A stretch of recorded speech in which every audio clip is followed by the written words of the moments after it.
The Power Play Post Show is on the air, covering minor league hockey since 2003, and now covering the Binghamton Black Bears with news, reactions, and in-depth interviews only heard here. And now, from the Box Studios in Kirkwood, New York, here are your hosts of the Power Play Post Show, Bob Howard and Taylor Welch. And hello, everybody. Welcome to another edition of the Power Play Post Show. This is the show for November 23rd, 2025. This is season 15, episode number 22, and this is episode number 535 in the long-running podcast that is the Power Play Post Show. Hello, everyone. I am Bob Howard. She is Taylor Welch. And we got it on take two, by the way. Sometimes you guys don't need to know what screw-ups I usually make here on the Power Play Post Show. But what a weekend for the Binghamton Black Bears. They obviously got 2 wins. They're now 4-0 against the Danbury Hat in the first 4 games that they've played against them this season. I think it's 4 out of 17, games that they're going to be playing against these guys, or it's 16 games. My apologies. We play Watertown 17 times, but we have now beaten them 4 times. But I think we've also beaten Watertown 4 times too. So it works out either way. Taylor, let's talk a little bit about, first of all, your experience in the Danbury Ice Arena. You have friends there. You guys go there. You know some people in Danbury, and it's a very comfortable situation for you. But I want to talk to you a little bit about some of the stuff that was being told outside of the arena about what was happening inside the arena. Can you talk a little bit about the experience this time? Because I think this is probably a little bit different of an experience for you. It wasn't a bad experience for you guys. I just want to make that clear. Taylor and the Black Bears fans had no problems there this year. But there was definitely, things on Saturday night that made people go, that was very interesting. Can you talk a little bit about the experience in Danbury this year? So, the night already started off interesting because they had a sleepover with a scout troop. So there was a lot of kids coming around, and, they were in and out of the building. And because Danbury, they have like a gaming room, like an arcade situation, a part of the arena. Which is cool. So kids were, constantly coming in and out for one. So I didn't pay much attention at first. I just kind of thought, well, maybe they were leaving. But because a lot of the parents, had left at a certain point as well. But at one point, you're not even, I wouldn't say, you were probably less than halfway through the second period, and you look over to the rowdiest section, which is the one right behind our bench, and they're gone, gone. But they were there at the beginning of the game, correct? Oh, yeah, they were there. They were doing their usual antics of yelling at the bench and, just trying to get in their heads or just trying to say stuff to Sherwood or Kirkby or anybody who would listen. Right. And I think we were 5 minutes into the second period, and you just saw them get up and just walk out. There wasn't really much said. They just kind of left. Do we know? And then, do we know why they left? Well, they're not very happy. If you can listen, if you're ever in Danbury, you'll probably hear them. If you're up a couple goals, the opposing team is. Yeah. They'll sit there and chant that their team sucks again. And this time it was slightly different. They started with the "we suck again," and then it changed to they wanted them to sell the team. Right. And I think they used some vulgar words, for at least from what I was reading online. They were saying, sell the effing team, sell the effing team. And you guys could hear this chant happening. Oh, yeah. We were right next to that section. That was in 102, and we were sitting in 101 in the first row. So you definitely heard it. It was definitely loud enough. I think you probably could have picked it up on YouTube. Maybe not at the exact words, but it was definitely being said, and it went on for a couple minutes, and then they got I don't know if we had scored, because it was during the second period, so we hadn't scored yet, and we were already up 3 goals, and they just left. They didn't even stick around to watch any of the rest of the game. They had, I think 1 or 2 diehard fans still in section 102, but they talked to the Black Bear fans that were in the surrounding sections, and were like, you guys can sit there, just fill it in, come sit with us and come hang out and, watch the rest of the game from this section. And we did. And it was really fun. And they were being really cool with the Black Bears fans too, right? They weren't being jerks to them or anything like that. Oh, no. And actually they started cheering with us. And at one point, after we had gotten our 5th goal, the one guy behind us was like, we want half a dozen. And he started chanting that. And I thought it was hysterical. Wow. Yeah, they reached a point where they actually just started chanting for us, or they were just saying, like, they never said anything mean that I heard. It's usually always just like poking fun or just silly things. Right. Like a lot of times they'll even just like pick on somebody for their hair. Like if they have good hair, they'll just say something along those lines. It's usually not anything that horrible like people tend to make it out to be. But I mean, I even said in the beginning, because the Animal House, which is not Section 102, No. the Animal House is the top right corner of the arena, and they're usually pretty loud and rowdy up there. But that was, I think, half Black Bear fans. So, Wow. It just seems like we're infiltrating Danbury, and their fans don't even want to be there. Yeah. So, and you guys know some people there, and you kind of have talked. What is the feeling about what they're seeing on the ice? This is what they're not happy about, which is the results, which is understandable. And again, fans, I've said multiple times, fans are allowed to boo, to cheer, and to do nothing at all. Put your hands underneath your bums and just sit there, right? But the Danbury fans, from what I can tell, from what you're reporting, because you were there, they're not happy with what they're seeing on the ice, and that could be a little bit of like, we want the violence, maybe if we were winning, but we don't want that because we're not even winning. Yeah, I had a couple people come up to me. The one guy that we're really close with, his name is Joe. He had said that they're not happy with how things are going, and from what he's told me, he's actually said that he was going to go and talk to management to voice the concern about a lot of the fans there. Yeah. I had other people come up to me, and it was kind of like in a joking manner at first about how they're upset about their management isn't doing the proper things about, bringing in certain guys or forking the money to bring in better people or more experienced people. And he actually made the joke about, they kind of wish that they were like Binghamton in that sense of having an owner who cared and having, like a coach like Sherwood that can, bring in the guys that he has or have the money to bring in a certain kind of player. And they're not happy with what they're getting. It shows half your arena left. Yeah. When a whole section that is supposed to be the most dedicated section, because that's what they boasted a couple of years ago, we're the most dedicated section of hockey fans in minor league sports. And maybe they are, and maybe getting up and leaving is the way that you kind of, express how you feel, right? Because if you leave, you're not buying concessions, you're not buying beer, you're not helping out the arena. Yeah, sure, you paid for your ticket, it came in, and then you made a statement by leaving. One of the things that I will say is that when it comes to the players on the ice, you've got, Johnny Ruiz, who is a good player, who obviously last year was kind of forced. I don't want to say forced, but was put into the head coaching role as a player. That didn't seem to work out. This year, they made some changes. They brought in a head coach. They brought in MJ Merkel as the assistant coach. But I think AJ Galante has not given those guys the right players to have a good team on the ice.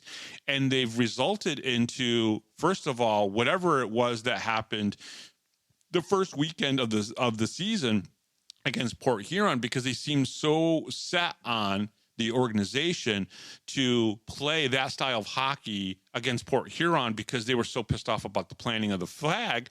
And then when you don't win, you let your guys kind of run a little crazy and injure people and injure players. And that happened this weekend. And that's the part of this where if you're winning and you're doing that, okay, it's probably sucky and it's probably not good hockey still, but at least you're winning, right? And that keeps your fans happy. But if you start doing that and you can't win, then that becomes a problem.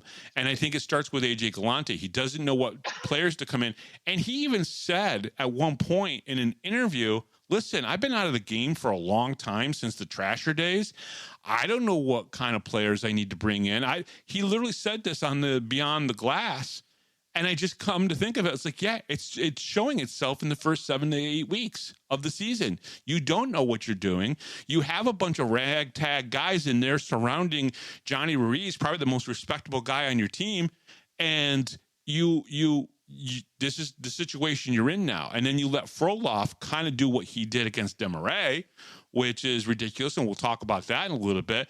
And I think Taylor, the fans outside of Danbury, and now you who went into Danbury, because you guys enjoy going down to Danbury for the games, you're now seeing that, there's a little bit of turmoil in Danbury.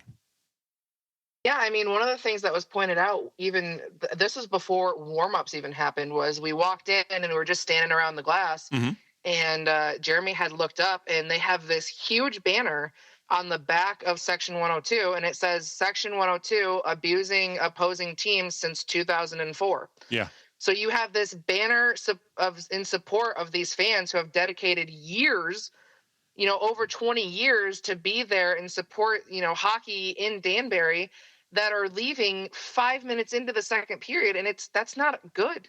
No, that's not good for Danbury. And I don't know what Diamond and Herm can do about this. Diamond, who is the primary owner, and then Herm, who's basically running things there. I don't know if they can, right the ship. Listen, last year they were 9-1-1 against the Binghamton Black Bears. This year they're 4-0. They're 0-4 against the Black Bears. So I'm sorry, the Black Bears won 9 of the games. Right. So the hat tricks were like 1-9-1, something like that. Right. This year they're 0-4 against the Black Bears.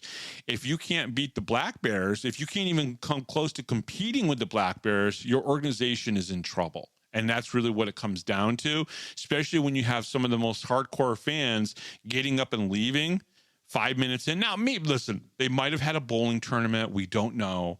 There could be a legit reason why they left. Maybe there was a birthday party that they were all going to. We don't know for sure, 100%.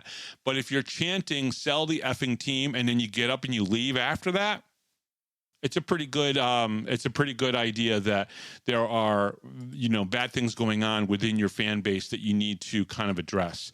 And I think it starts with AJ Galante, who has no clue what he's doing as the general manager of that team.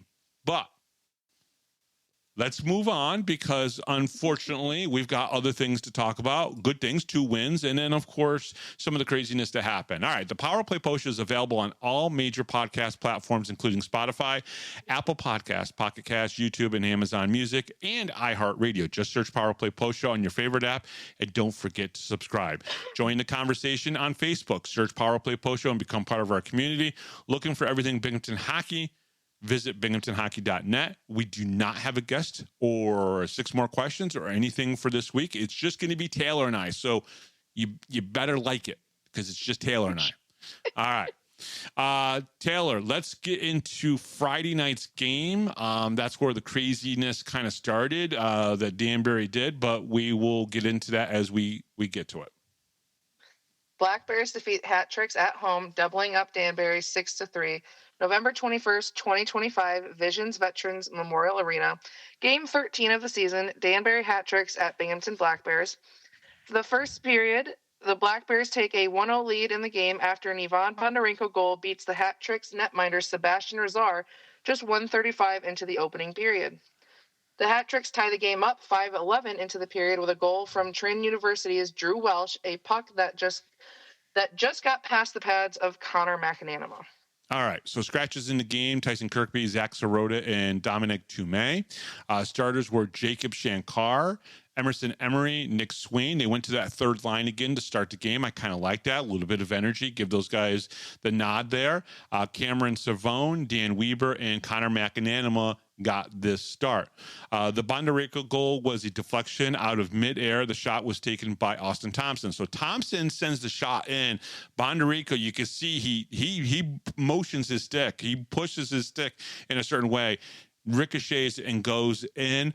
That would have been down by you guys pretty early on. Did you see the goal?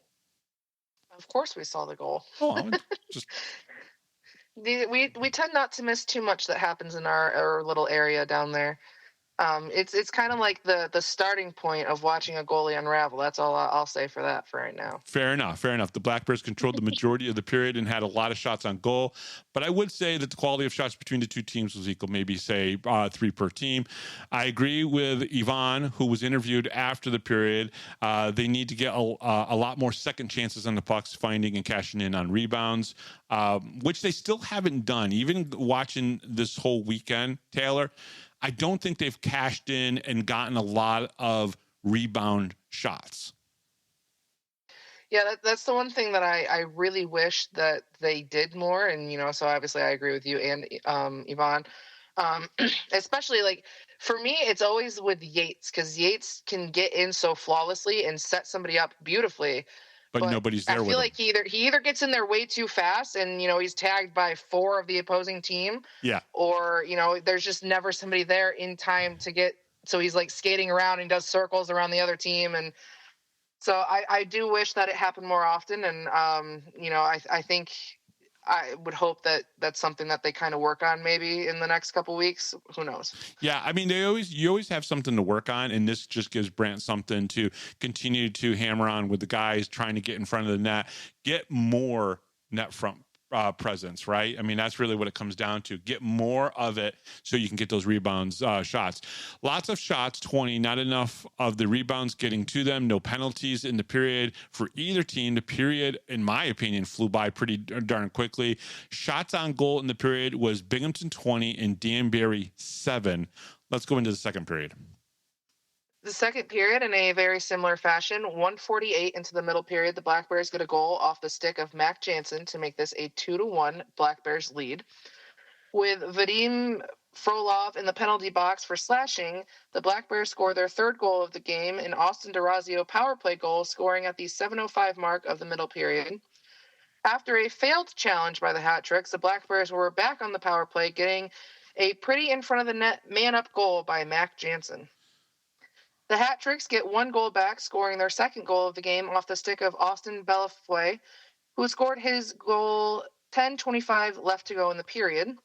The Hat Tricks scored their 2nd goal of the period off the stick of Alexander Legkoff on a delayed penalty that was going to be assessed on Dan Weber with 4:58 to go in the period. Now, that is the second time that a team has scored on a delayed penalty when Dan Weber has taken a penalty. I just think it's a weird thing. It doesn't mean anything. It's just funny that it's been twice now this season in 12. Well, that would have been the 13th game of the season, right?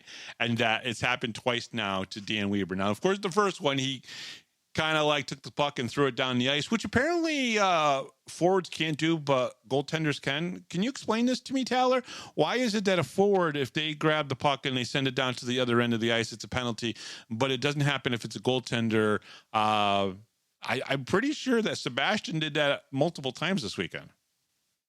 Yeah, the only thing that I could think of is they were already tired of changing his pull-ups, so they just kind of let some things slide so they didn't have to keep wiping the tears.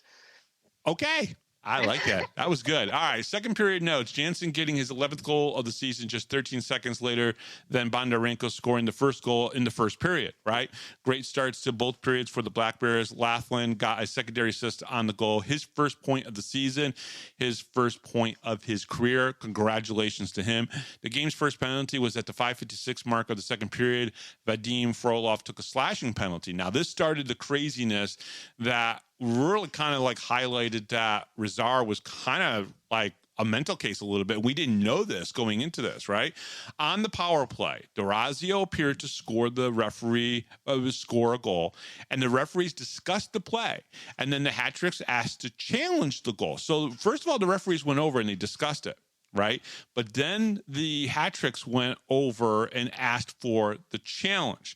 Now, they lost the challenge as they should have because the interaction with Mac Jansen and Rizar was started by Rizar because Rizar was moving over. Jansen wasn't totally in the blue paint, and there was contact. And the D'Orazio goal came in. Now, at first, online, from watching it, from far away, this was in the second period, so this was close, and I think closer to you. This goal, we thought Jansen had scored the goal, And we thought that that's what they may have been discussing. And then obviously we saw that Jansen and Razar made contact. What did you think of that sequence there? Because it does lead to the next Black Bears goal. Well, in the second period, so it was on the other end of the ice. That one wasn't directly in front of us. Oh, but fair enough. I kept waiting for the review, because sometimes if it's pretty cut in stone, especially in our arena, on like what the call is going to be, they'll throw the replay right up there, and they weren't doing that. So I actually pulled it up and watched it myself. And it's one of those things where you really, like, at first you're kind of like, well, maybe, but then you read into it more, and you're like, well, Jansen had no idea. It's not like he wasn't facing the goalie. He wasn't, purposely there. Nope. He had a Danbury guy on top of him. They were both on top of each other right there. They were kind of pushing and shoving, and Razar came over, and the contact was made. That was nothing on Jansen. That wasn't his fault. He didn't push that forward. It wasn't anything he started. But that's definitely, watching Razar get up and freak out the way that he did. And he did.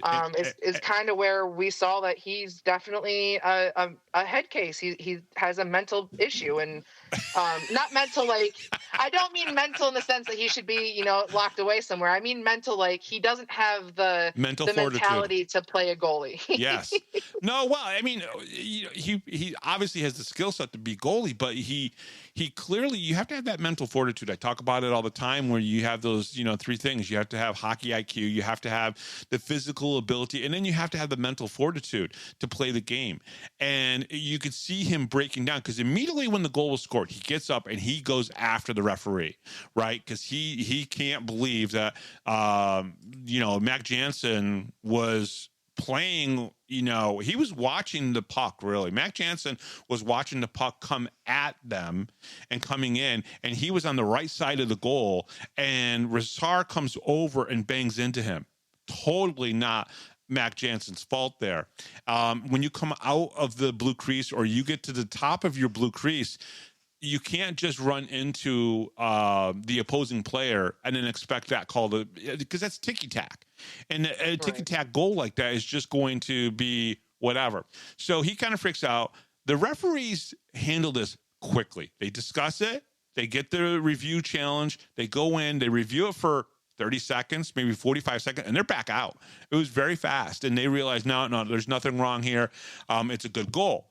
Obviously, I think that in the head of Razar, just drove him bonkers, because the back. Well, go ahead. What's really funny is when we were in Danbury and we were talking about to one of our buddies there about the mental fortitude that he's lacking. He was telling us that he's played, I think it was 4 games previous to playing against Binghamton. And they were like, he did really well. Like he looked great. Like they never saw any of this until he played Binghamton. Right. And then they, he's playing against Binghamton, and they're seeing all this stuff, and they're like, well, it's another Babin. Like that's what people are thinking of this guy now. Yeah, no, without a doubt. All right, the Black Bears quickly score again on the power play after the hat tricks put themselves back on the penalty kill for the failed challenge. The leg-off goal was on a delayed penalty on Dan Weber. Second time that's happened this year to him. The intensity between the two teams picked up in this period. Even Razar was getting involved. He did a lot of pushing.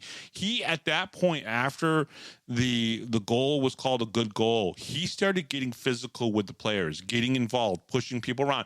Now, there's nothing wrong with that. Goaltenders do that. Even in the NHL, people will know the Skinner video that you've seen where he's just out there pushing every single person that's even close to his thing. That is okay. So I don't want people to think that that's not okay. But if that's not his normal way to play, then he was a little on tilt at that point. Yes, the Black Bears scored 3 goals, but the hat tricks have also scored 2. That needs to not happen in the third period. At the end of the period, there was some words being said by some of the hat tricks and the Black Bears. So there was kind of a meeting of the minds after the 20-minute mark. Josh Newberg was not happy and yapping with Shankar and Weber. Okay. Power play opportunities, Binghamton 2 for 3, and Danbury still did not have an opportunity at that point. The Black Bears had played a good, clean, disciplined game up to that point. Shots on goal, Binghamton 21, Danbury 7. Totals were Binghamton 41 and Danbury 14. Let's go into the third period. The third period, Mac Jansen completes the hat trick with his 15:46 goal of the third period after a long stretch pass from Cam Servone. To top off scoring, Nick Swain scored the Black Bears' sixth goal in his first of the season with only 3:31 left to go as the Black Bears finish off winning 6-3 their 11th game this season. All right. So the Black Bears' first penalty that was assessed was at the 2:11 mark of the third period, an elbowing minor from Gavin Gates. No goals through the first 11 minutes of the third period, and then the Black Bears were leading in shots 7-5. They were getting a little bit less opportunities, but obviously still worked out for them. Late in the game, the Black Bears on the penalty kill, Jacob Shankar had a shorthanded breakaway that was impeded by the hat tricks and was awarded a penalty shot, but Rissar stopped the attempt for Shankar. I think if Shankar would have gotten that goal, Rissar probably would have dropped the gloves and punched Shankar. That's just my opinion at that point. I almost thought, he would have done the whole tip in the net thing that happened a couple of years ago. Yeah, that would have been funny. But the Black Bears got two more goals to make this 6-3 game. Mac Jansen gets the hat trick with his 15:46 third period goal. It's the Black Bears' third hat trick of the season, and his first as a Black Bear. Good to see Nick Swain get his first goal of the season in the period. Desmarais got tagged with a tripping call. So this is where it gets kind of ugly. This was with 10 seconds left to go in the game. And this is where Bob's temperature is already starting to rise. All right. So Desmarais, if you go back and you look at the video, Desmarais gets maybe interfered with, maybe tripped up a little bit. He does the same thing. He trips the guy, right? He gets tagged with the tripping call. The ref's hand was up, and Vadim Frolov does the dumbest thing I have seen in a long while, probably since, what's his name, Amesbury was in the league. And he does a two-handed cross-check to Desmarais' face. Desmarais hits the ice, and then Jesse Anderson fights Kaden Kenderica because he couldn't get to Frolov because there was literally two linesmen on Frolov almost immediately. Now, to everyone's credit who messaged me and said that, basically the referees, that's their job. They got to go and protect Frolov so someone doesn't kill him, right? But at the same time, you end sometimes the violence by letting Jesse step up and beat the living crap out of Frolov, right? You kind of end it. You end violence with violence. It's a great game of hockey. You got to love it. I was blown away when I saw this. I had headphones in. My wife was watching something on the TV in the hotel room, and I start screaming at the screen, right? Because I can't believe this. Because Frolov has played hockey for a couple of years. He's not a rookie. He knows the right things to do, and he just loses cool because of a tripping call. I mean, really? A tripping call. It was a tripping call. He tripped a Danbury hat trick, and then you two-hand cross-check him in the face. Taylor, your thoughts? Yeah, I didn't like the events that had followed. And even to follow up your point about, people messaging you that, they were protecting him so somebody didn't go after him. That's almost the point in hockey because, to be honest, if you watch any bad history that's happened in hockey ever, yeah. If something happened on the ice, whether it was, there was a bad hit, a bad call, whatever the situation was, if it was not answered that game, that period, whatever it is eventually going to be answered. At some point, whoever laid that hit is going to have to answer to somebody. Yeah. And I kind of understand that was, back in the enforcer days or whatever, but it's still hockey. And it's still going to happen. There's still a point where if you do something to our team that hurts one of our players and nothing comes about it because there wasn't a call made against him, it was a retaliation that horrible retaliation, literally intent to injure retaliation, and you did not let somebody make him answer for it. It just means that when he's not on suspension and he comes back to play the game, it's going to get bad again because somebody is going to go after him. Well, and just for example, okay, he's not going to play in Wednesday's game, Frolov, right? He's going to still be suspended in Wednesday's game. But then the Black Bears will play Watertown, and then they'll play Twin City, and then they'll play a couple games against the Port Huron Prowlers. But then there are 4 games. We already looked it up off air, and we were talking about it off air. They've got 4 games starting December 12th against the Hat Tricks. The first one will be in Danbury.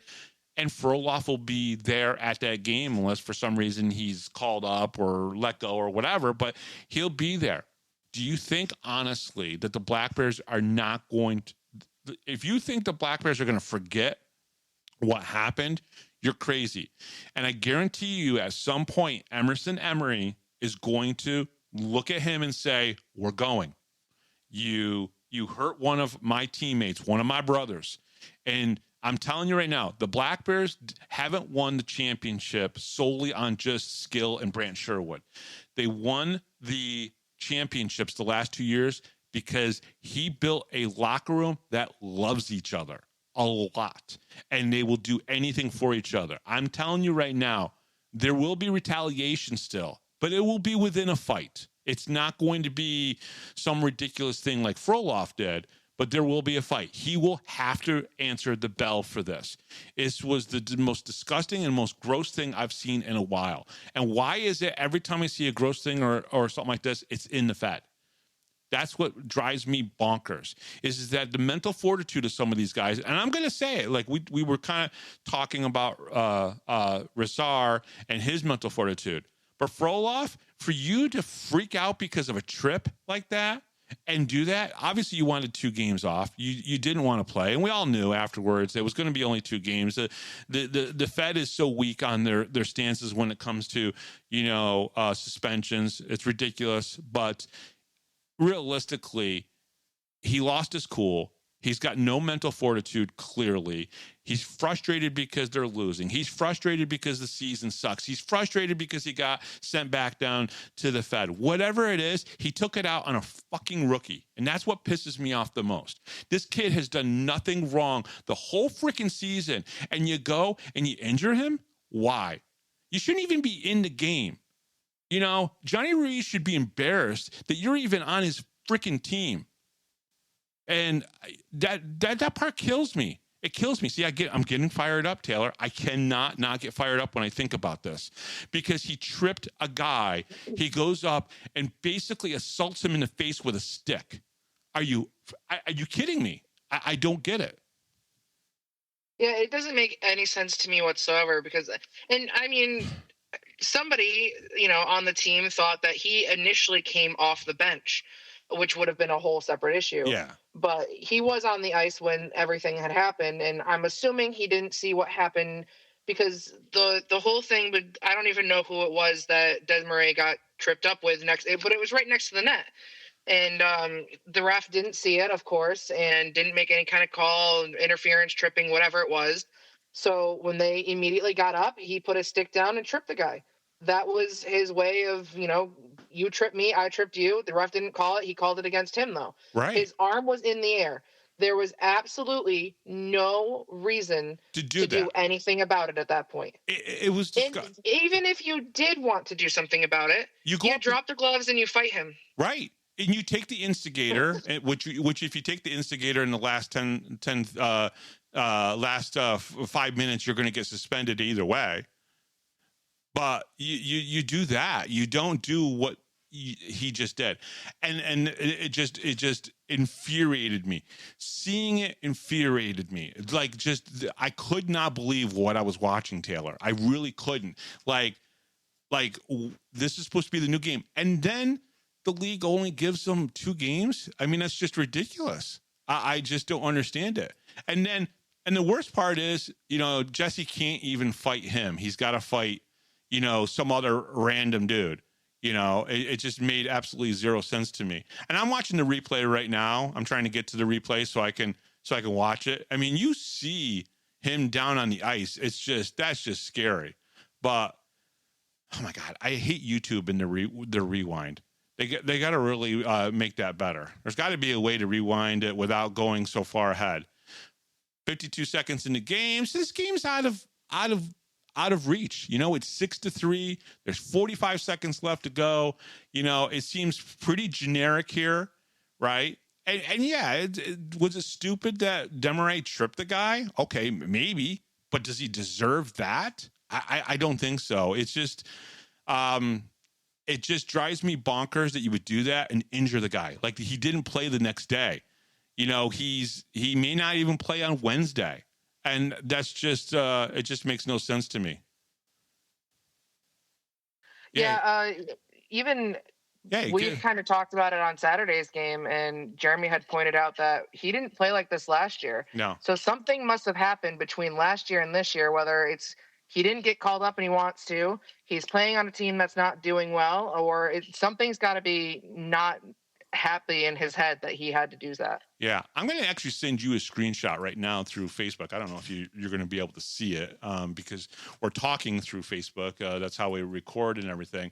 But I'm going to send this to you. This is the screenshot, and you tell me if you can see this. First of all, is that worth because you tripped a guy? Oh, definitely not. And that's he's. So Desmarais is literally like sideways, and he looks like he's pushing his stick through his body. But through his head. Which would be his neck. Yeah. Literally like neck, head, whatever it might be. Do you know what kind of injury that can cause it? No, I don't know the injury. I know he's not, I know he's injured. I did not ask for the specific diagnosis from Coach Sherwood, but I will say this, it's like, what injury do you think he's got? I mean, we could just surmise this. But you tell me, what do you think he's got if he's injured? Truthfully, I don't even know. I kind of haven't really thought about it because I don't want to think about it. I don't like to think about injuries in that sense. Yeah. But we actually, like a couple Danbury guys came up to us and asked us if he had a broken jaw, because that's what they thought happened. Ooh. They thought with the way that he went down, the way he got hit, is that he broke his jaw. Yeah. I listen, to me, it looks like you're giving a guy a concussion right there. For what? For tripping a guy. It was insane. It doesn't make any sense to me. But going back to that, here are the penalties that they dished out to Frolov. I expect he will not be in the game tomorrow, which he wasn't, as I expect an immediate suspension, which they did. I am happy that the league reacted immediately, which I knew they would, right? But Frolov got an illegal check to the head, a 5-minute major, and then they gave him also a 5-minute cross-checking 5-minute match penalty, okay? So that's 2 5-minute things. It's 10 minutes worth of penalty minutes, but it's a 5-minute match. And a cross-checking match is usually a 2-handed cross-check, just like that, where you just, and for what? For a trip? It doesn't make any sense.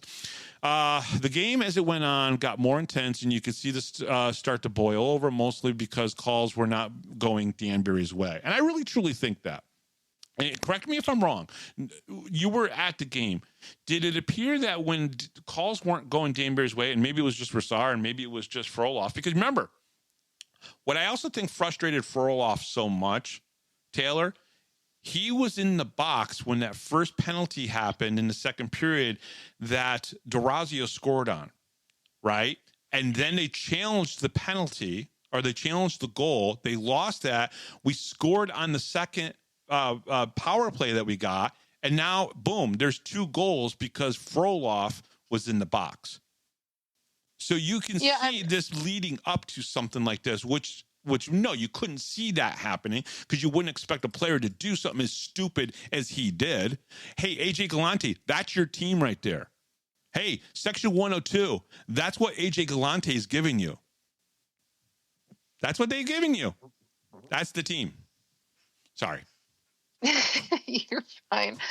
I don't think the ending of Friday night's game, aside from what happened with Frolov at the end there, was as intense as it was on Saturday. Okay. I honestly think Friday night's game, it wasn't horrible. It just seemed like Danbury didn't really have any kind of handle, whether it was puck possession, control, flow of the game. They had nothing. Binghamton kind of came in and kind of took control of every aspect of that game. And a couple times Newberg, he's got that look like he just wants to go out there and cause issues. Right. But he wasn't. I don't know if there was stuff said between him and the bench, but he ended up getting back off the ice a couple of times when he went to go out for a face-off or whatever the situation was. So like Newberg's one of the ones that I watch all the time because he's just one of those people that he wants issues. He wants to cause issues. He wants a fight. He wants a penalty. He wants whatever. Well, if you remember, he tried to fight 3 of our rookies last year. Yeah. Because I don't know, maybe he's trying to teach them. I don't know, but That's just the kind of the player that he is right now. I did not like the end of that game at all. And guys, I want everybody to know, I apologize for the swearing a little bit, but I want to say this. I am more upset that Desmarais got injured. I'm upset that Desmarais had to go through that because he shouldn't have had to, not for a tripping call. That's bogus. Freaking bogus. All right, let's wrap this game up so we can get to the next game. The Black Bears win 6-3 on Mac Jansen's hat trick. Mac Jansen scored his 11th, 12th, and 13th goals of the season. A hat trick assisted on another for a 4-point night. CJ Stubbs had a 2-assist night. Gavin Yates had a 2-assist night. Ivan Bondarenko scored his 7th goal of the season. Austin DeRazio scored his 3rd goal of the season, which was his 2nd man-up goal of the season. Nick Swain scored his 1st goal of the season. Connor McAnanima saved 18 of 21 shots, winning his 7th game of the season. The Black Bears improved to 11-2-0 with 32 points and remain atop of the Empire Division. The Black Bears and the Hat Tricks will now travel to Danbury Ice Arena to complete the home-and-home series with Game 2 in Danbury, Connecticut. Yeah, and I know we've talked about Frolov, and there was a quote that was sent to me about Rassar. And basically, it follows up basically what you were talking about with fans at the Danbury Ice Arena the next day, which was Rassar is Babin 2.0, plays out of the crease and expects not to be touched. And the rest of the quote was kind of funny. He says, "Baby boy needs to wake up and know what's going to happen the rest of the year." There you go. Yeah, I thought that, when I saw that, I started laughing. It was pretty funny. Because, all night long, if you ever get a chance to sit next to Jeremy during a game, you'll understand why I was laughing so much, because he was pretty much saying the same kind of stuff. Yeah. He kept telling him that he needed to change, certain feminine products. He kept telling him that, he needed to go cry some more, or it was just, that's what he was doing all night long. And he's actually, he probably won't be there for this game on Wednesday, which is probably going to suck for him, because I truthfully don't think they're going to play Rassar again. And if he's sitting back up and he's in that backup corner, he's going to have a tough night. I agree. Here's the other thing. During the ruckus at the end of the game, wasn't it Rassar that was trying to motion down to Connor to come down? So, yes, and he skated up, and he wasn't quite to the blue line yet, and he looked at the bench, he pointed with his stick at the bench, pointed at Connor, and then you see him shake his head yes, because he got the okay from his bench to go after Connor, and Connor's not going to do that. There's 10 seconds left in the game. There's absolutely no reason for it. Yeah. But, Rassar, head case, he wanted something to take away with, and Connor was like, no, look at the score. It's not worth it for me, and it's not even not any chance. And well, Jesse, let's be honest. Jesse answered the bell, and Jesse went up there and he fought one of their guys. If Connor and him would have fought, that would have been, a game misconduct at the end of the game. Who knows if the league would have looked at that and maybe suspended Connor, and we don't want that to happen.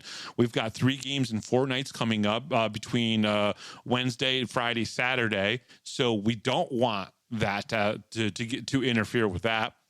Connor made the right decision. And does Rassar not know that he was a bouncer the last couple years here in Binghamton during the season? I don't think you want to fight. Rassar probably didn't remember much of that night. He's probably too busy being mad about how the game went that he probably has no idea even where he was. Fair enough. All right. So with the injury to obviously Desmarais, and everyone could see that there was no way he was going to play the next night. There was also a suspension for Frolov. Okay, so the hat-tricks Vadim Frolov was suspended by the league by 2 games. I think it was released around 1 or 2 o'clock in the afternoon, if I remember correctly. And then on 11, and we still haven't gotten the write-up from Dave Jackson about it, because I am kind of curious to hear how he arrived on just 2 games. But then the Black Bears also re-signed or brought in for this game to get help, which was Anthony Bernardo. He was signed for the game. So that right there gives you, the overlay of the after effects of what happened in that game. We obviously have an injured player. We bring in Bernardo. And then, of course, the league suspends Frolov for 2 games, which, again, not enough in my opinion. I think he should have gotten 5. Yeah, I think a lot of people agree with you on that, and it's just, it's not something unless, Brant or Quinville decided to go after the league and say, you guys need to review this. But even they seemed like it wasn't going to be worth it. It wasn't going to be it wasn't going to be hassle-worthy. Like, they just didn't want to spend time on it because, it never goes in their favor anyways. No. Which is super unfortunate, especially when you have somebody like Desmarais who he's young, he's a rookie, he was doing well, and nothing like that should ever happen to somebody in a hockey game. Yeah. It's a hockey game. I understand that these guys do it for their life. You do it for your living. It's what you do for fun. Right. Even when you're not playing hockey in the winter, you're playing hockey in the summer. Yeah. There's leagues all over. Yeah. That's what these guys do. They live, breathe, and bleed hockey 24/7, it seems like. Yeah. And it's never anything you want to see, whether you're a fan of Binghamton or not. It's not something that you ever want. You don't want to come into a game and see somebody get injured. A fight is one thing, but to see an intent to injure is completely different. And I really wish we could hear what was going on in Frolov's brain when it happened. I'm curious. I know this sounds sick and demented, but I want to know what drove him so bonkers because Desmarais tripped a guy that he went and did that. It makes no sense. And maybe the answer would tell you why you should suspend him longer. In other words, the NHL for a long time has had a rule where if a player does something stupid on the ice, like what Frolov did, a lot of times there's an interview between the Department of Safety and the player to find out where the player was coming from, right? Discuss the actions before you lay the punishment. And sometimes that punishment can be determined by what does Frolov say? How does Frolov defend himself? And then you suspend him appropriately. Because I'll be honest with you, Frolov's going to be back maybe before Desmarais. And how's that fair? How's that right? That makes absolutely zero sense. You suspend a guy for 2 games. What if Desmarais is out for 4? What if he's out for a month? Does that seem right? And then you let this guy come back and play. It's just a joke. Let's move on to game 2 of the weekend. The Black Bears then on the road in Danbury defeat the Hat Tricks 5-1, November 22nd, 2025, Danbury Ice Arena, Game 14 of the season, Binghamton Black Bears at Danbury Hat Tricks. First period, the Black Bears score the game's first goal of the game as Gavin Yates scores his 6th league-leading power play goal at the 11:29 mark of the first period. A tic-tac-toe play with Dan Stone and Mac Jansen allows Jansen to score his 14th goal of the season with 5:56 left to go in the period. Austin Thompson, who was speared earlier in the period, scores the Black Bears' 3rd goal of the game with 2:04 left in the period. Yeah, so let's talk about this for a second, right? First period, they get 3 goals, and they're going into the first intermission up 3-0. What were your initial thoughts of that first period? So after we got the 3 goals and we were going into intermission, I knew that the Hat Tricks players were probably going to come out.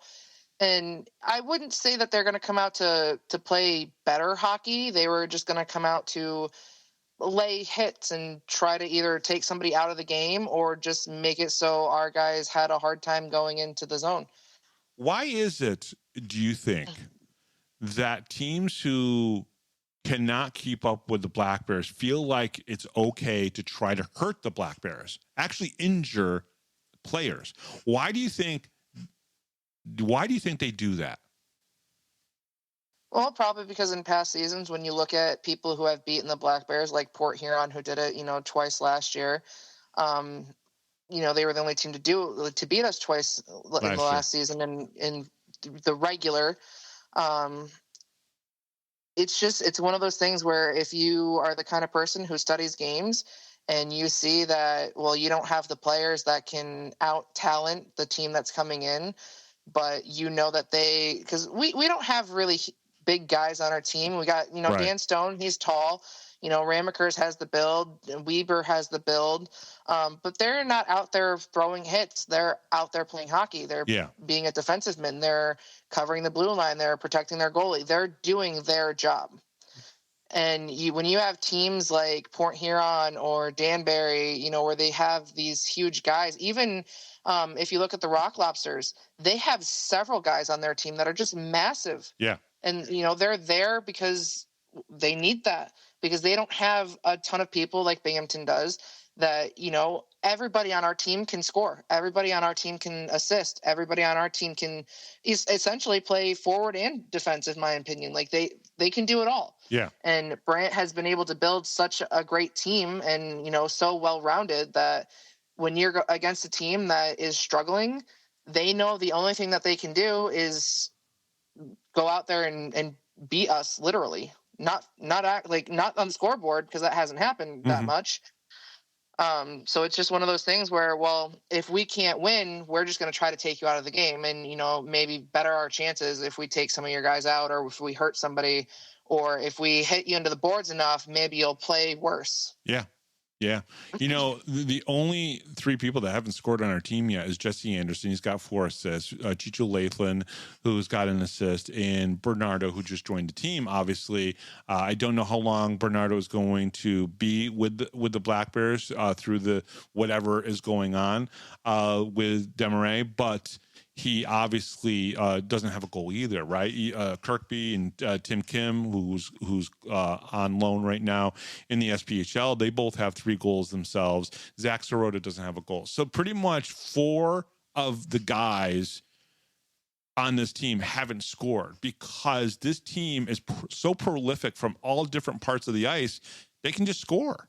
And that's why you get a 3-0 lead like that. And then, of course, as you're saying, you're expecting them to come out in the second period and start getting kind of crazy for it.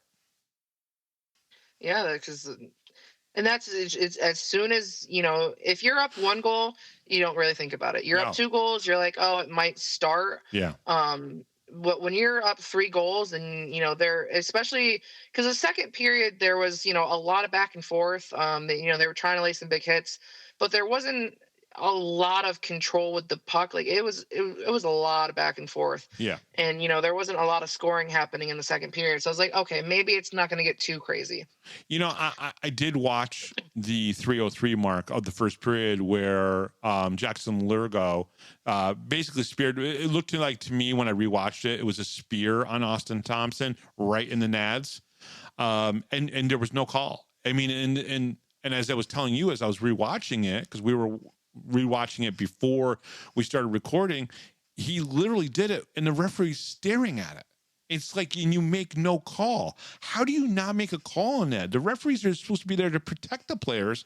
And apparently if you let something like that go, you're going to let something else go, or you're going, you know, and it's just kind of spirals out of place like that. And it's just, again, I just did not like the way Danbury played these 2 games. I thought they were dirty, and I thought they were going after they were headhunting, right? I think somebody mentioned that to me this weekend. I don't know if it was you or somebody else. They were headhunting. Simple as that. Yeah, I think I said that. I don't know if it was in Friday nights. I think it was in Saturday's game.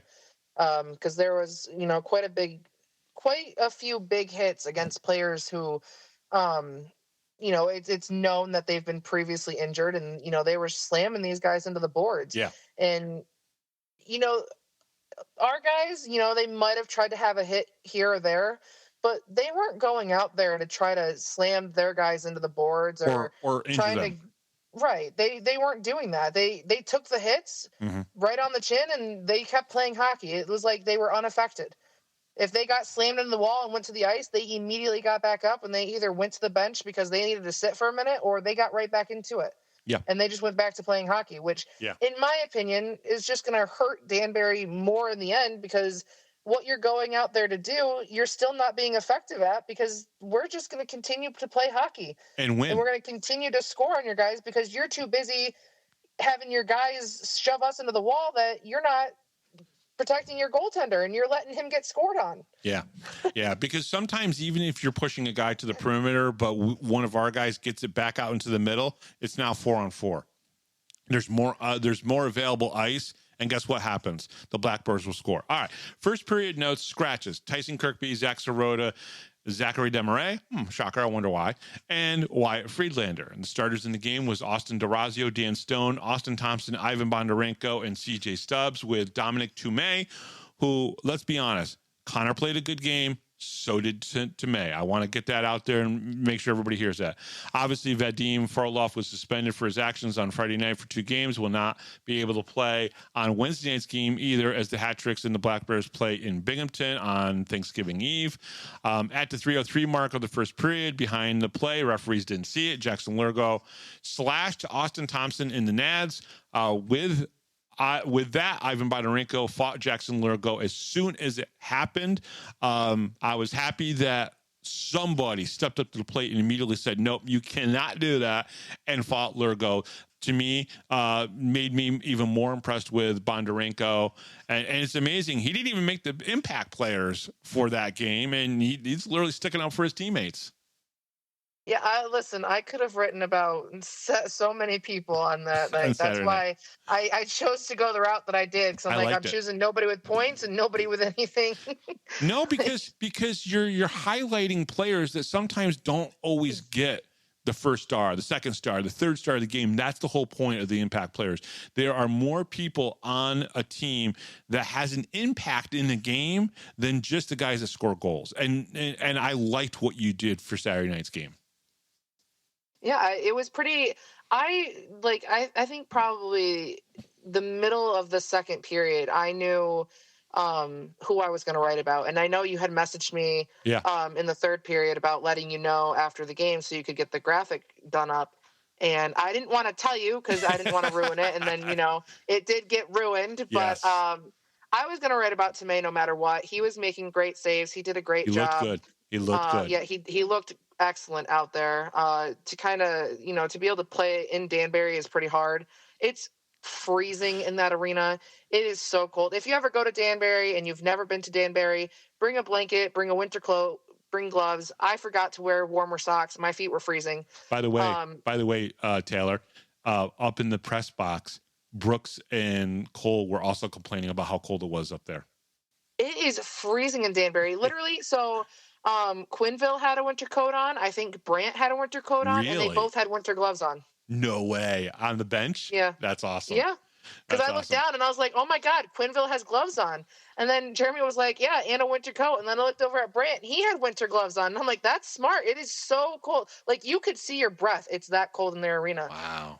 Which it's been talked about before, because they always say that the puck is bouncier because it's colder. Yeah, it's harder. If the ice is colder, it's going to be harder. So the puck's going to bounce more. Yes. And that's why it's harder to play in Danbury. Mm-hmm. And a lot of the times the puck even takes like funky bounces off the back wall.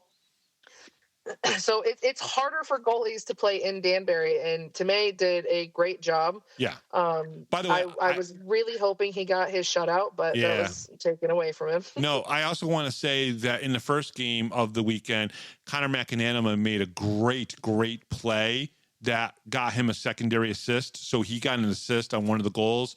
I just wanted to throw that out there.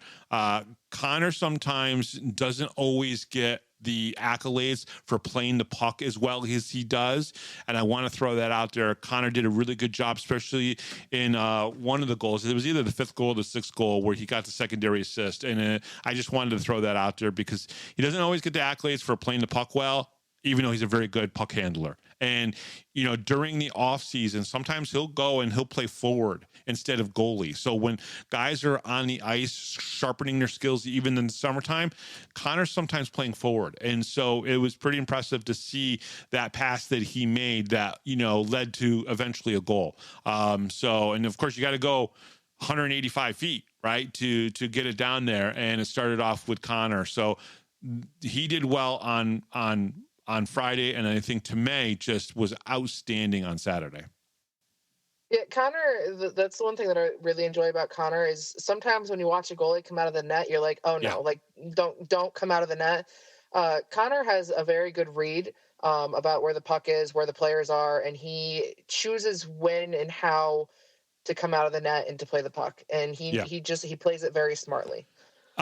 Through the first 10 minutes of the game, the Black Bears had a 7-2 lead in shots, but the score was still 0-0 between the two teams. I was a little surprised on that.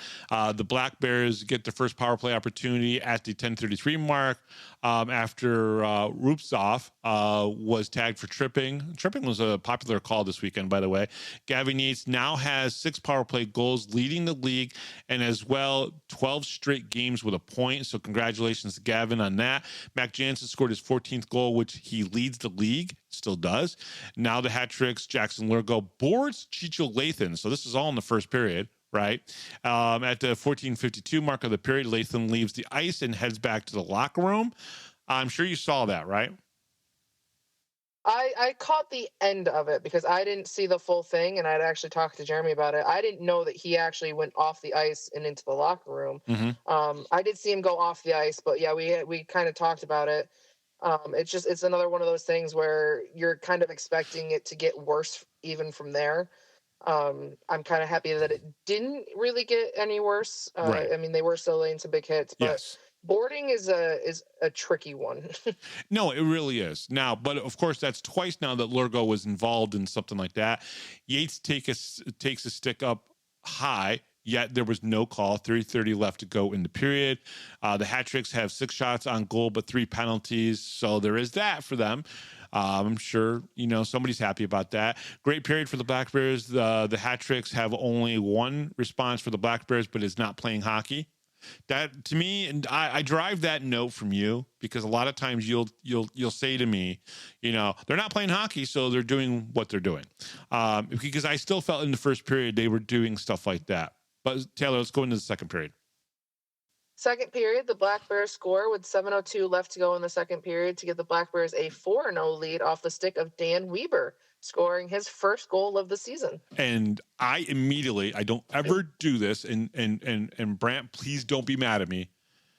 After he scored that goal, I immediately sent a text to Dan saying, congratulations on your first goal. He didn't answer back until like 12 o'clock at night, so don't worry about that. But I did send him a message. All right, at the end of the first period, Noah Robinson was tagged for roughing. The Black Bears started the middle period on the power play. Brassard had words for Stubbs after he skated behind the netminder, but through the blue crease. I thought it was funny. I noticed that. I thought that was funny. You can see that the hat tricks are trying to goad the Black Bears into things that the Black Bears are just not going to jump into the dirty stuff. After his first tripping call at the 15:38 mark, Newberg tried to get Emery to go, but Emery said no. Then he got another tripping call at the 18:24 mark. Again, like I said, tripping was the popular penalty. Then got Emery to fight for the second tripping, yet he failed on the Superman punch, and Emery took him down with 1 punch. I'm sorry, but he got what he deserved. 100%. Just when you spend the entire game like looking around for somebody to go with, and you keep trying to get Emery to go with you. And this is what I love about like previous Black Bear players that have gone on to other teams that, they kind of either left a bad taste or, they're getting a bad taste in your mouth because of how they're playing on a different team. Which this is not everybody who's left the Black Bears. No, but you're talking about like Jake Schultz, and obviously even Coachman when he played against us after being here, and then obviously Josh Newberg. Yeah, and what's his name in Port Huron? I can't think of it right now. Oh, Jamie Bussell. And Bussell. He's kind of doing the same kind of thing. When you have players like that who. Because you often talk about, there's a lot of previous Black Bear players throughout the league, which is very true. And we're going to actually, and this is a great time for us to mention, we're going to start doing a where are they now, how are they doing type of segment that you're going to write up for the show here for us to go over. But yes, go ahead. Keep going. Sorry. And like you had mentioned about Everett Thompson, he's been on the team. He kind of knows the play. He knows a lot of the players. For me to kind of look at that and think, Josh Newberg does know a bunch of these guys. But the funny thing is he won't go after the guys that he knows. He keeps trying to go after the rookies. Yeah. And the rookies could care less who he is or that he's been a previous Black Bear player. And if you looked at Emery that entire game, he was smiling ear to ear. He had no care in the world about what Josh Newberg was doing. And to me, that is just like the icing on top of the cake. And, when he finally goes to fight him, and I caught the very end on video of that happening because I wasn't expecting it to go that quick, and, I was too late. But to catch the very end of that and just to see Newberg on the ice immediately, it was a fantastic, it couldn't have gone any better in my mind. I totally agree. I am hoping that this is a quiet third period coming up. The Black Bears have a 4-0 lead, so hopefully nothing bad happens. The Black Bears will have 36 seconds left on their 5th power play to start the third period. Power play opportunities, Binghamton was 0 for 3. Danbury was 0 for 1. Shots on goal, Binghamton had 10. Danbury had 9. Totals were Binghamton 26. Danbury had 15. I would say, Taylor, that I know they were up 4-0, but I don't know if the Black Bears played their best game like they did last Saturday against the Athens Rock Lobsters. I feel like the way Danbury played against them kind of were tripping up the Black Bears a little bit, not to use that pun or that word. I don't mean it as a pun, but it almost seemed like the Hat Tricks had a game plan going in to kind of be that way, to kind of slow down the Black Bears a little bit, not of the intensity of a Port Huron, maybe not even the intensity of Watertown, because I think that Watertown can play physical without being dirty. I think Port Huron crosses the line a couple times and can play dirty a little bit. But Danbury was just outright just playing dirty. When you go slash someone's nads, you board somebody like no more than like 5 or 6 minutes later in the same period, you're not out there to play hockey. You're out there to kind of injure people. And I just think that it does change the way the Black Bears can play their game. Yes, they're up 4-0, but it does change the way the game is played. Well, even that, I mean, they didn't have a ton of shots on goals in the first, 2 periods. But even not having a lot of shots, they had quite a few good quality ones. Yes. But Tomei was just shutting them down. Yeah. And I'm sure that it starts to make them boil over at some point. So they were already heated from the previous game of losing. Yeah. They come in and we get 3 goals in the first period. So of course they're going to be even more heated after that. And then we have a goaltender who didn't allow a goal for the first 50 minutes. It just, all these things are adding up to boil over a team that is very easy to boil over. All right. Let's do the third period. The third period, the Hat Tricks get on the score sheet after a Drew Welch goal at the 9:49 left to go in the final period. Austin Thompson scored his 11th goal of the season with 8:15 left to go in the game, giving the Black Bears their 4-goal lead back. Yes, and Drew Welch, who's also scored on Friday night. He's the Trine University player. They're one of the top D3 programs. He started last year with the Port Huron Prowlers, with 2 of his other Trine University players. He was the one guy on that team that I thought looked really good. Johnny Reeves, coming back from injury, I don't think looked good at all, but I thought Drew had moments in the game, and I like his style of hockey. It fits more in regards to the way the Black Bears play. So I hope the Danbury fans, I know they're a little bit down maybe on this team, I hope they realize that Drew Welch is a quality player and is somebody that they should cheer on. All right, third period notes. The third period in this game had a little bit less crazy, which I was happy with. The Black Bears will hopefully come out of this weekend not too injured. Unfortunately, I think some of the guys are a little beaten up. And I don't mean that fight-wise. I just mean just the physicality was there enough that Danbury was trying to hurt them. There was a report to me that Cam Servone was icing his shoulder in the third period as he took a pretty hard check into the board. So as he was leaving the game, he and to me, the way I went back and rewatched that hit that he took, you could see he was wincing a little bit as he was skating back up the ice a little bit. And if he was icing that shoulder, I think it's the shoulder that was injured last year. Hopefully he is okay. We need Cam Servone on the defensive line. Ivan Bodarenko and Emerson Emery both had fights tonight. Emery and Jesse Anderson had fights on Friday night. Okay. Emery's fight wasn't much, but he definitely won it. The Black Bears and the Hat Tricks meet again on this upcoming Wednesday, back at home in the arena. Power play opportunities, Binghamton was 0 for 1 in the third period, and Danbury was 0 for 2. The penalty kill, Taylor, we haven't mentioned it much. It's been great. Yeah, we actually talked about it in Danbury. I don't remember if we were talking about it to a Danbury fan or not, or if it was just amongst Jeremy and I, because he was saying that we were number one, like ranked number one, and I was like, no, we're ranked second. Yeah, second. And he didn't believe me, so I actually had to pull it up because I was like, we talked about it on the show. I remember it very clearly. Yep. And we talked about it, and he's like, so who's ranked number one? And I was like, I honestly don't know, but I'm like, I truly don't think we can beat our penalty kill. Like it really is. I've loved watching it since the beginning of the season, and they're doing a phenomenal job. Well, I will let you know who actually was number one, because I have been obviously monitoring it, and let's see here. Right now, the PD Ice Cats have a 911 PK percentage, and the Binghamton Black Bears are 909. They were first. Theirs was a little bit higher. I think it was like 914, and we were under 9, and now we're above 9 in just 2/1000ths of a point behind them. So we are still number 2 in the league on the power play. We've only given up 6. They've given up only 5 power play goals. They are also number 1 in the Continental Division, and we're like 3rd on the power play. So we're 4th in the league, and they are first in the they're the first in the league for both power play and the penalty kill, the PD Ice Cats. But I think we're closing in on them when it comes to the penalty kill. And our power play is good. The problem is we had so many power plays at the beginning of the season. Getting that number up there near the top has been kind of tough for us to do.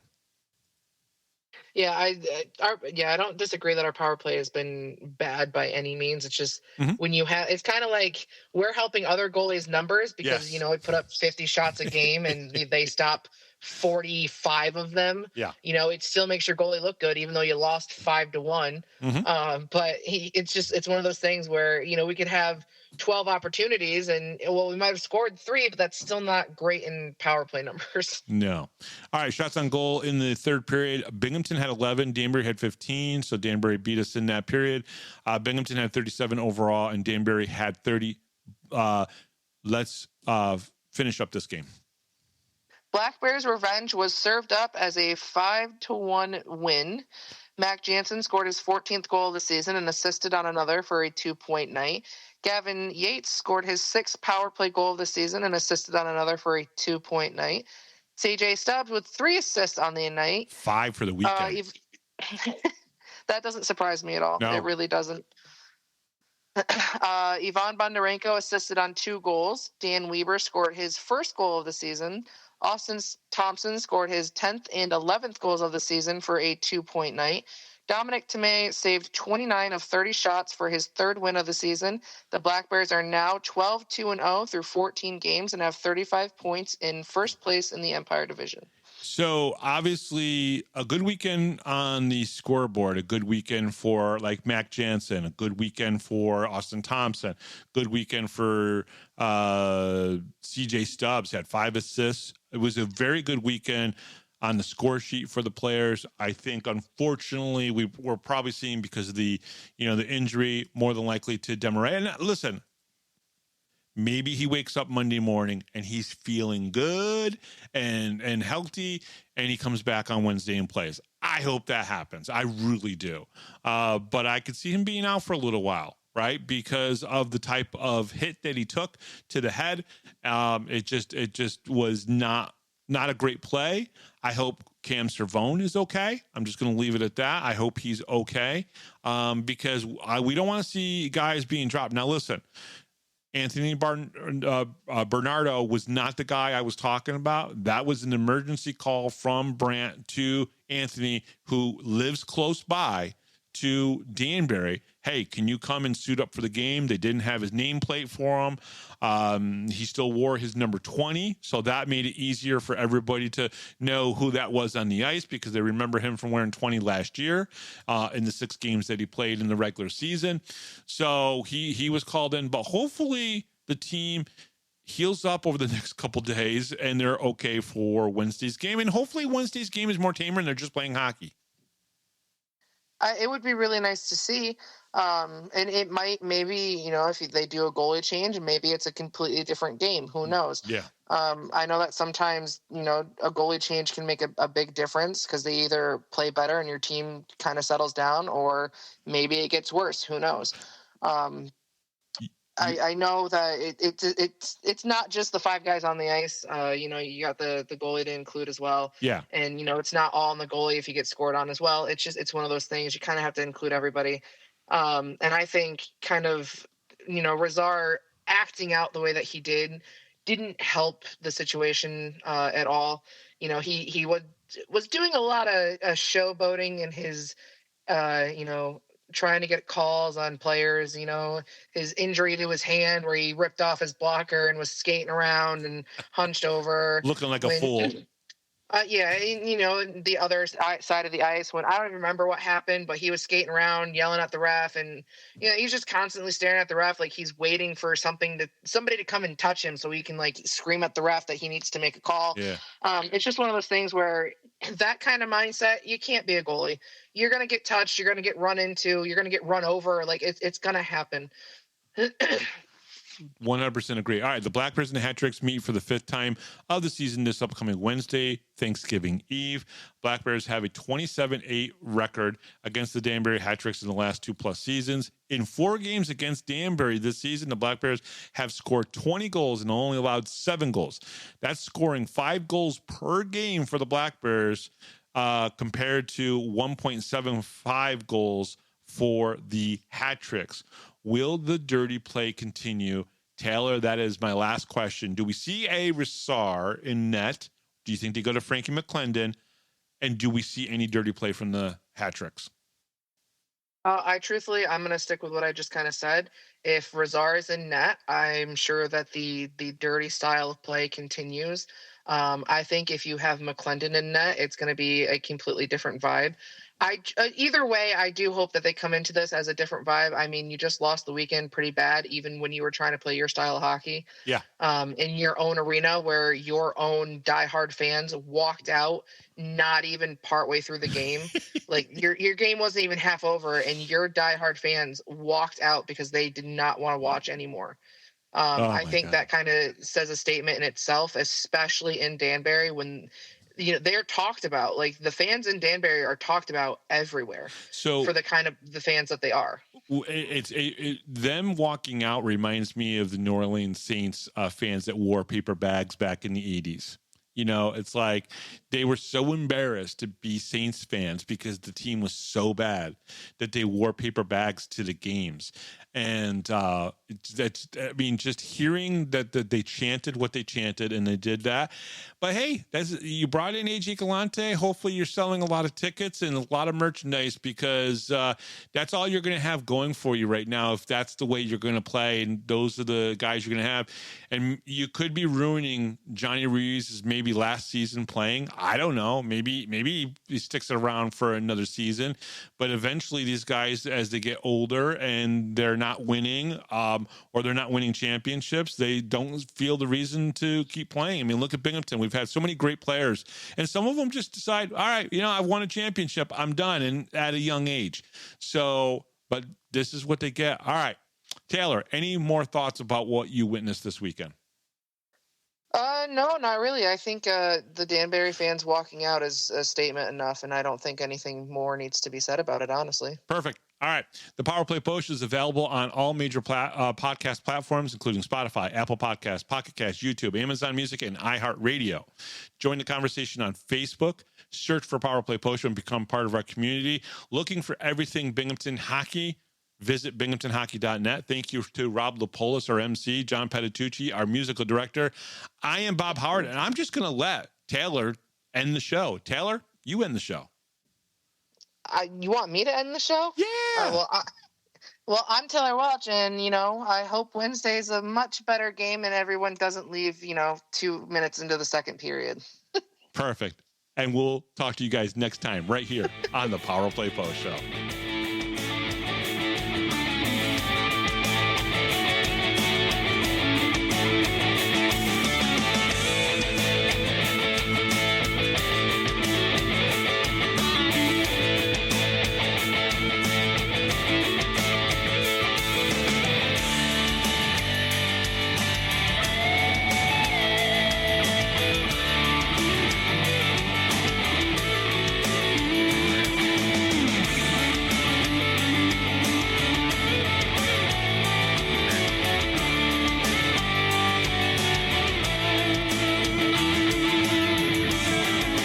Thanks for listening to this edition of the Power Play Post Show.